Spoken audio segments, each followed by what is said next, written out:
So the first thing we're going to work on are our cookies, and our cookies are actually going to be our little conversation hearts.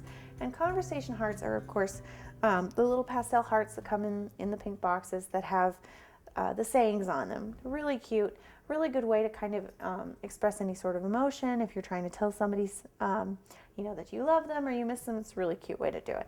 So all we're going to need is we have our, of course, our half dozen cookies, and we have 6 different colors. We have, don't let the bag fool you, we have pink, we have orange, we have yellow, green, blue, and white, which are the colors, of course, that conversation hearts come in. So the first thing we're going to do is we're going to actually just roll our fondant out real thin. Now, if you're not a fan of fondant on cookies and you'd rather use run sugar or color flow for your cookies, which is just royal icing, absolutely feel free to do so. I just think for this project, it really gives the appearance of the conversation heart. It makes it very, very crisp. It's just my preferred way to do it. But if you would rather, then feel free. So I'm just going to pick a color and get started. So let's go ahead and pull our orange out. And all I'm going to do is I have our pattern. Now this is what we used to cut out our cookies when we were baking them.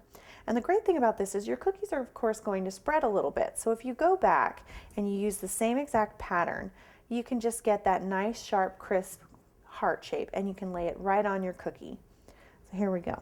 Now you can roll your fondant pretty thin, and when I'm using fondant for cookies, I like my fondant pretty thin.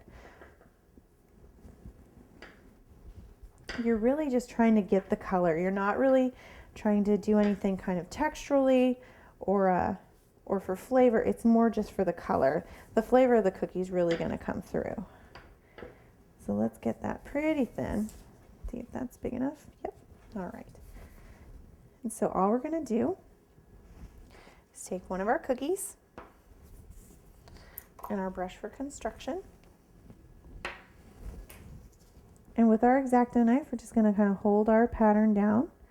You can, of course, add vegetable shortening to the back of your pattern piece if you're having a hard time holding it into shape, holding it in place, or it's moving around too much on you. You can, of course, always put a little bit of shortening on the back of that pattern piece, and that'll keep it from moving around on you. But I think for today, for this pattern, it's going to work just fine.